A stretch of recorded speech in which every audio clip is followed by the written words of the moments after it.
Our son is not colored. If you go back in history, there's no difference between black and colored.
Well, firstly, let me put it this way. Penuel, I don't believe in cancel culture. Let me start there. Okay. I believe in consequence culture. Because I was in jail. And one thing I've learned in jail, a lot of the gents in prison will tell you, Ish, I would not have been here if my mom did tell my dad what I was busy with. My mom will say to me, if you do it again, I'm going to tell your father. If I catch you again with drugs, I'm going to tell your father. If you steal again, I'm going to tell your father. But it never gets to them telling the father. And most of them sit there doing a life sentence and they're like, if they told my father, I would not have been here. Now, I believe in consequence culture. I tweeted and I said, no one wants to see these children destroyed. But if we do nothing about such conduct and such utterances that hurt a whole race, we are destroying them.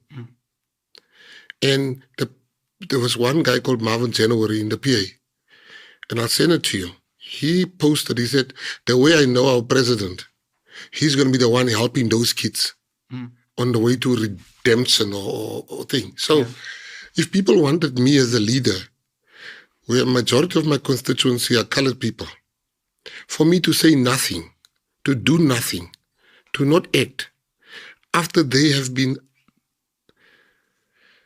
accused by this chat, open chat group. Open chat, yeah. And worse than, you should see the follow-up apology. It's full of jokes. Now, this is deeper. This is deeper than just what transpired between us and them. You know, these kids don't know that in every race there's some people that takes things out of their hands. People didn't see the call that was like, can somebody give us the address of those kids? Where does these kids go? And I was the one that called those people. I said, no, don't do that. I'm handling this. But people don't see that. Those kids don't know who they're messing with. Not in me, but every race there's people that will take anything out of context. In the white race, black race, Indian race, colored race.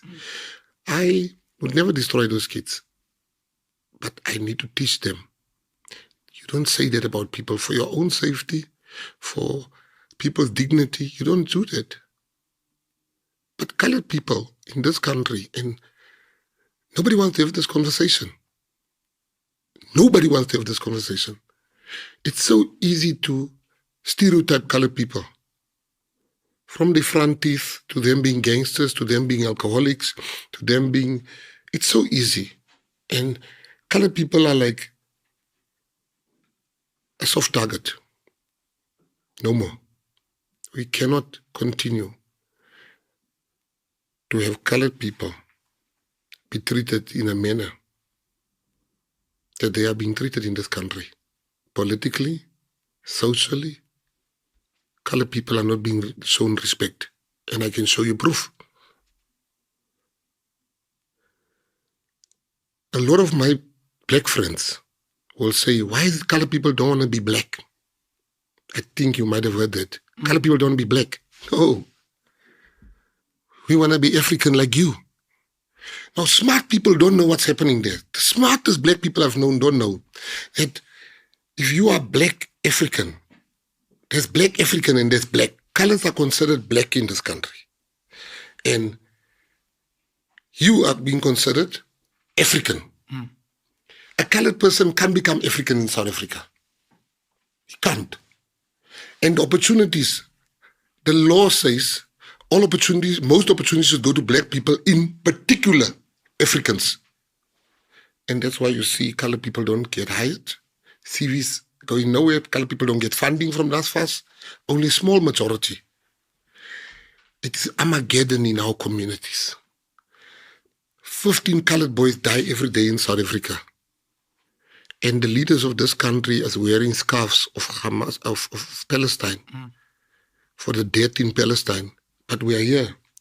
2016, 9 colored boys were shot dead every day. And you know what was the headline? What was the biggest campaign? Save the rhino. Nobody is going to save us. Colored people, nobody speaks for them. I want you to go and see what happens in Noordgesig. The children of Noordgesig will see soccer clinics, coaching clinics, everything going to Soweto. Nothing past them. It is bad. It is very, very, very bad. Now you must still insult those people and call them insensuous, say they are crazy people.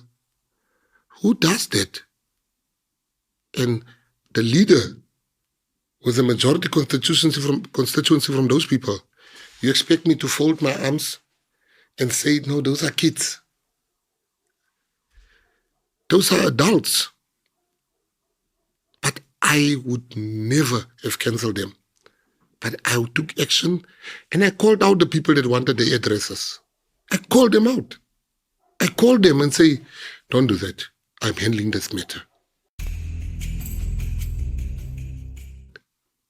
What you must understand is that the smartest black people in this country don't want to hear what I'm saying to them regarding colored people. Colored people are the first nation of South Africa. By the United Nations confirmed that. Jan van Riebeeck found colored people when he came here in 1652 on dromedaries in the Kaap van Goede Hoop with his wife Maria de Quella. And those people today are being told they're not African. What are we? Why don't you want to speak about that? Why can't colored people, if we are not African, we've never been to Europe, the majority of us. We've never been to Asia. We've never been to the Middle East. We were born here. But legislatively, this government, in 1994, Mandela's government decided. And if I can add something which breaks me. In 1986, Penuel, P.W. Botha said colored people can join the tricameral parliament together with Indian people. An Indian leader called Amichan Rajbansi and a colored leader called Reverend Ellen Hendrickson then made a call to coloreds and Rajbansi to Indians. And I remember clearly, colored people said, for as long as black people are not part of the tricameral parliament, we will not be part of the tricameral parliament. Our struggle was a shared struggle. When black people, when Andrew Zondo was killed, Anton French was killed by the police. When Steve Biko was killed by the police, Ashley Kriel was killed by the police. When Walter Sisulu was in prison, Neville Alexander was in prison. When Harry the Strandloper was on Robben Island, Nelson Mandela was on Robben Island. When you guys have the Soweto uprising, massacre, we had the Etlun massacre. Our struggle was a shared struggle. The first commander to die for MK was Basil February. There was never a difference between black and white and colored. When Mandela came out in the Western Cape, they voted for Nelson Mandela because there was no difference between us. We are one people. It is the ANC government that said, no, you are black as a colored and Penuel is African. That's where we differ. We don't want to differ. Now you say to us, oh, you don't want to be black. No, we want to be African like you. We want to, because we died like you died. We fought like you fought. I told you names on this side when they hanged Solomon Mahlangu, they hanged Mr. Rivers. Our struggle was intertwined, but people are too angry and too woke to accept that. No one can argue me with that. But why is it today when a colored child and a black child walk into a shop, into a job interview, and they score the same points, why is it legislatively that a black should be hired? You must understand, when you talk about colored people, you talk about a beaten down people. A beaten down people. A people that was so active in the struggle that they are now saying we were not white enough during apartheid. We are not black enough. There's some anger that has manifested over 3 decades. I see it in my community. And that anger manifests itself in racism, in deep hate, in deep disappointment. And I'm not making excuse for colored people. But you know, colored people did vote for the government of Nelson Mandela. And when they realized this government is doing nothing for them, they then went to the Western Cape, the DA. The majority of the DA voters are colored people. That's correct. And then the DA did the very same thing that the ANC is doing to them. And what did they do? They said, now we're going to vote PA. We have taken wards. We take wards every by-election. This last month alone, we've taken Mossel Bay, we've taken Drakensberg, we've taken George twice, we've taken Eiselsdorp, we've taken Matsikama, we've taken El Rado Park, we've taken Eden Park, we've taken Ennedale, we've taken Rege Park. These were DA wards and ANC wards. We've taken Sutherland from the ANC. Now, I am not excusing. There is coloreds that are racist, as there is blacks and whites and Indians. But I'm saying to you that the colored people are disappointed people. Penuel, we are number 1 when it comes to alcohol fetal syndrome. We are number 1 when it comes to children school-going age that's not in school. We are number 1 when it comes to children in school that don't finish matric. We are number 1 when it comes to per capita people that go into prison. We are number 1 when it comes to people finishing matric and don't get university entrance. There's a problem there. Why is it that I will make you an example with I was campaigning in PA, and may soul rest in peace. But every day when I was campaigning there was 3 people being shot dead in Galvindale, in Shore, every day. And I was there. And I would go to the families, I'm sorry, your child has been shot dead. But then I opened the newspaper the next day and I didn't see them even writing about the murders. Then there was a lady called Panayoti, a teacher, primary school teacher that was killed, a white one. I was there for 22 days. And every day she was in the newspaper front page. Her story, I'm saying that some of the things that has happened to the colour community is self-inflicted. But the majority of things that happened to the colour community, they needed, it's a hurt people. They are hurt. They believed in this democracy. They marched for this, they fought for this democracy. And they have nothing to show for it. You ask yourself, how will you feel if your leaders are having moments of silences for people? But if you take the death in El Dorado Park, Rege Park, Westbury, Shore, Wentworth, and the Cape Flats, and you put all those deaths per day together, it's more deaths than in Ramallah, in Palestine. But you don't come to our people and say, it's for 30 years we've been dying like dogs. Like, literally like dogs. I'll tell you a story which I never thought something can haunt me. There's a boy that has been shot dead. And this is our story every day. In Westbury. And his mother, he was shot dead and his body was laying in the street. And the dog and the mother was waiting for the paramedics. She was still alive and the paramedics were scared to come out. And then the Lakesvar, what you call them, the people that come to get the dead. The people from the morgue, the mortuary. Yeah, they took long. Yeah, no, so they took long. And so you can't touch the body. And the dog started licking the blood of your child laying there in the street.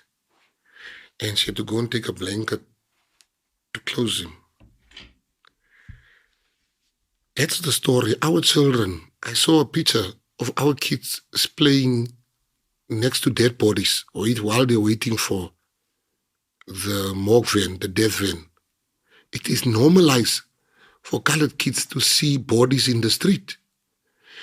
But this is our story. We're not wanting sympathy. If we wanted sympathy, we would not have started to mobilize the community. But you know, if you look at South Africa, the colored community are screaming to be heard and nobody's hearing them. But I'm not discounting. I look at Langa. I look at Guguletu. Those people in that area. In Langa, the rats are eating toes of babies. Kalicha stink because of the sewage constantly running in the street. Some of those areas are worse off than colored people, colored areas. But the difference is,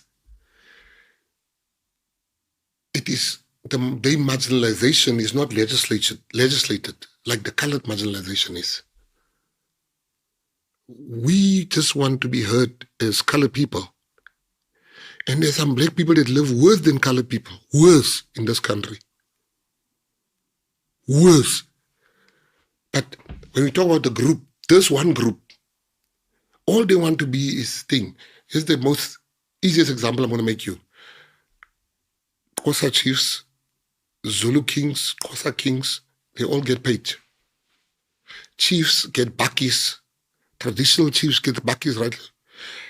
Khoisan kings get nothing. Khoisan chiefs get nothing.